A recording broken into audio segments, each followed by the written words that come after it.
An article that just came out in the Pacific Standard, September 13th, 2017.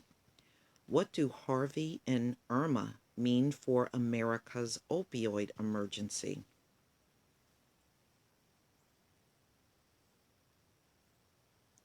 President Trump own addiction commission recommended last month that he declared opioid overdoses in America a national emergency.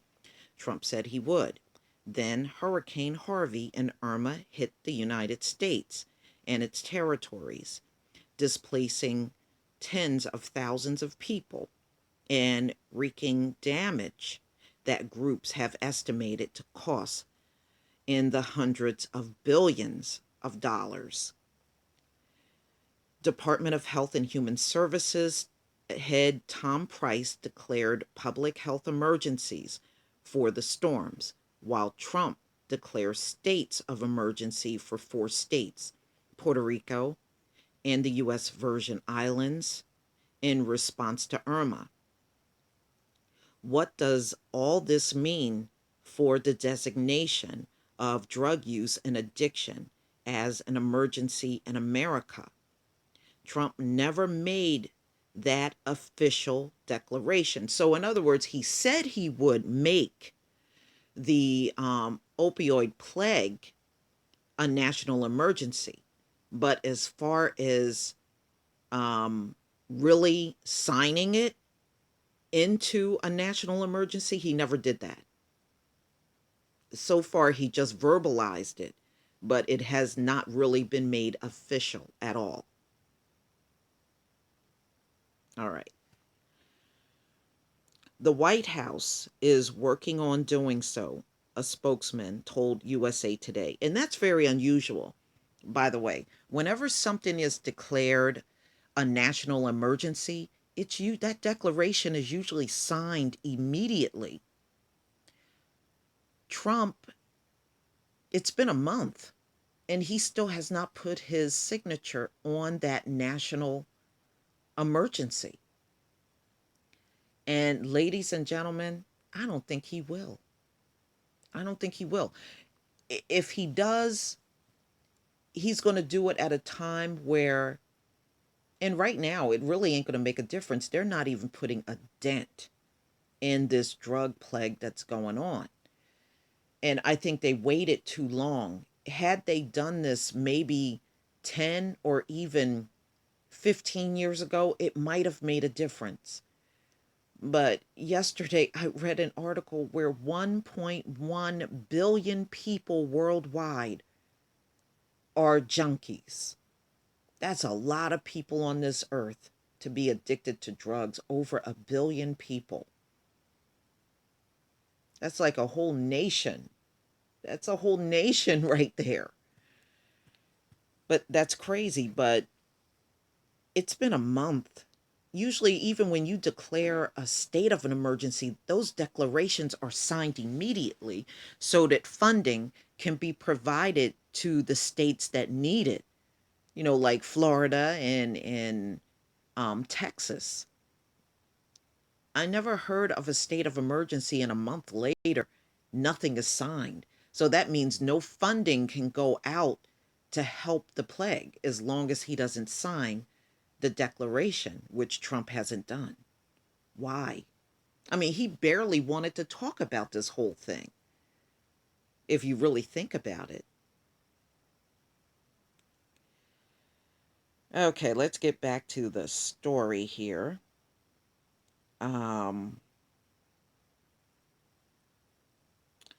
what does all this mean for the designation of drug use and addiction as an emergency in America? Trump never made that official declaration. The White House is working on doing so, spokesman told USA Today, but it's apparently turned out to be a more difficult task than the administration thought.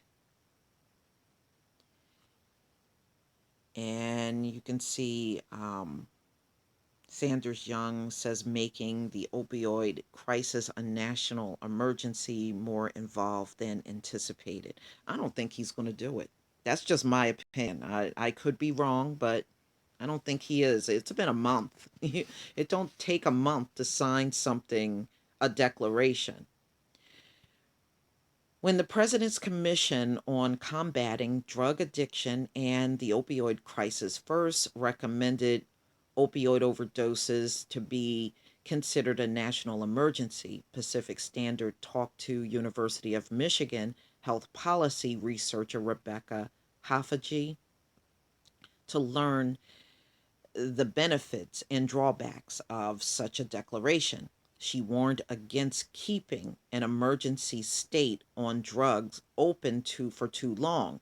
She argued that doing so could drain special funds, create a status quo in which health privacy laws are relaxed for an extended time, and undermine the point of emergency declarations, which is to respond to situations that need extraordinary power.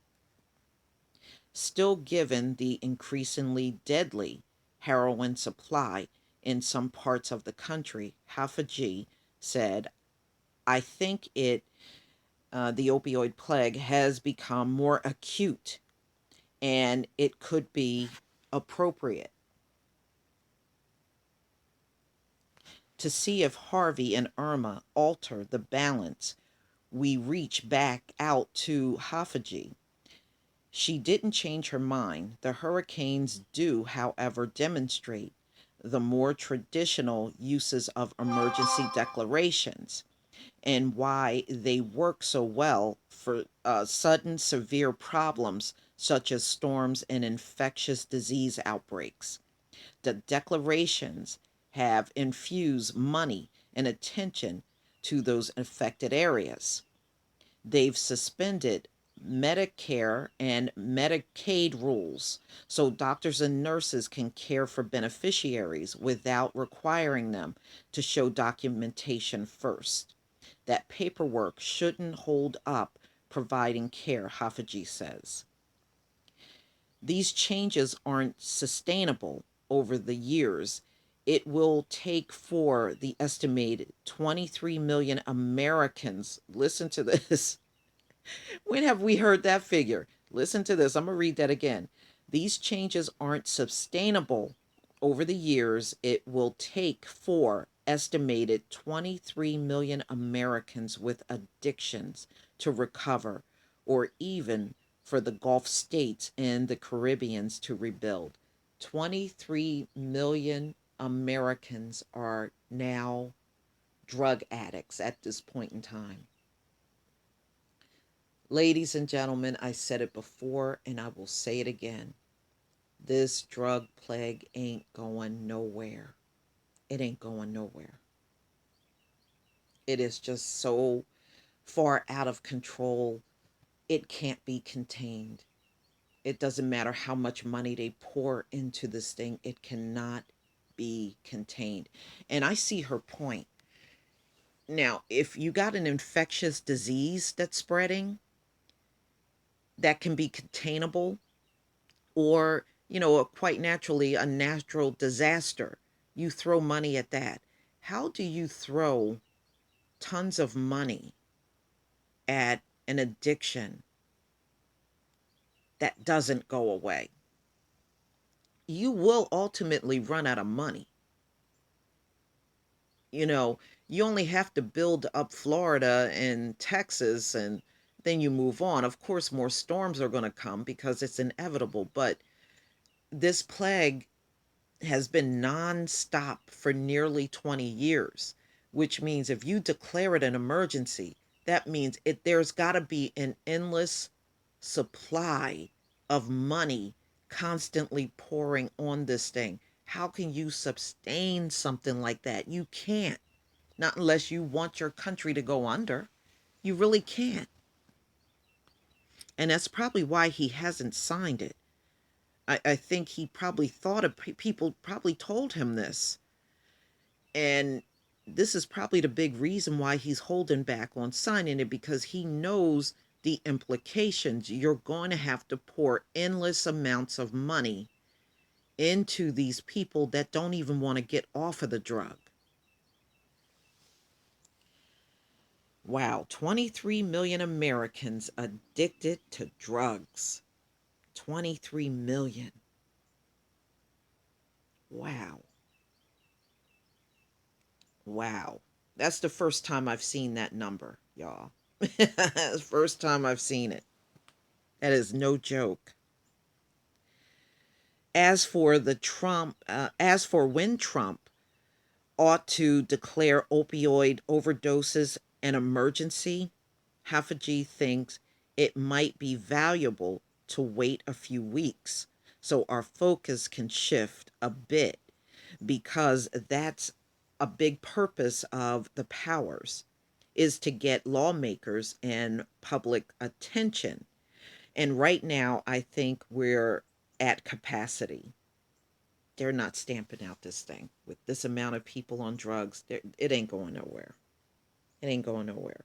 I read actually an article when I first started doing videos that there were 90 million, you know, but I haven't seen that figure since. But then again, America has a lot to hide. They really do. And, this is a country that cares more about vanity and appearance than taking an issue head on and resolving it. They're not going to resolve this drug plague no more than they will resolve racism in America. I can tell you that right now.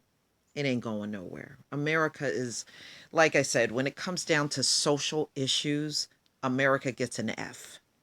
America has done very poorly from resolving issues from within. And that has been going on for centuries. If you can't resolve those issues, you're not going to resolve a drug plague that has reached out to millions and millions of people in this country. You're not resolving that. America just don't resolve things like that.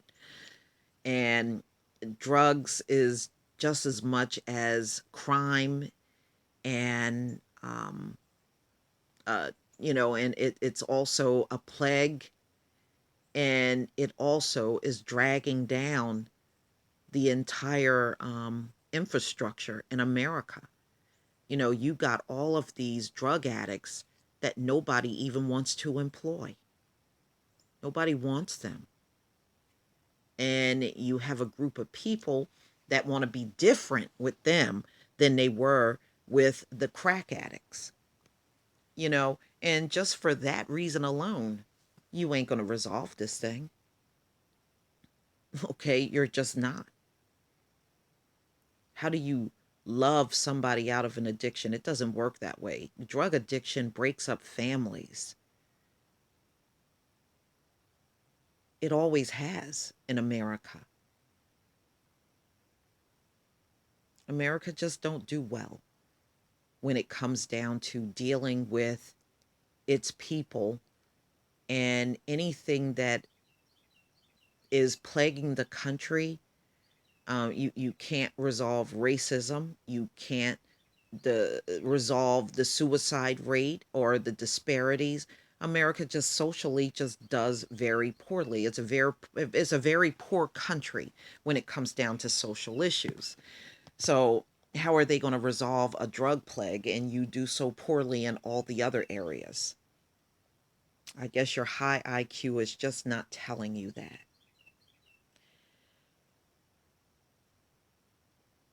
Hurricane Harvey and Irma will be resolved long before this drug plague ever will see anywhere close to being resolved.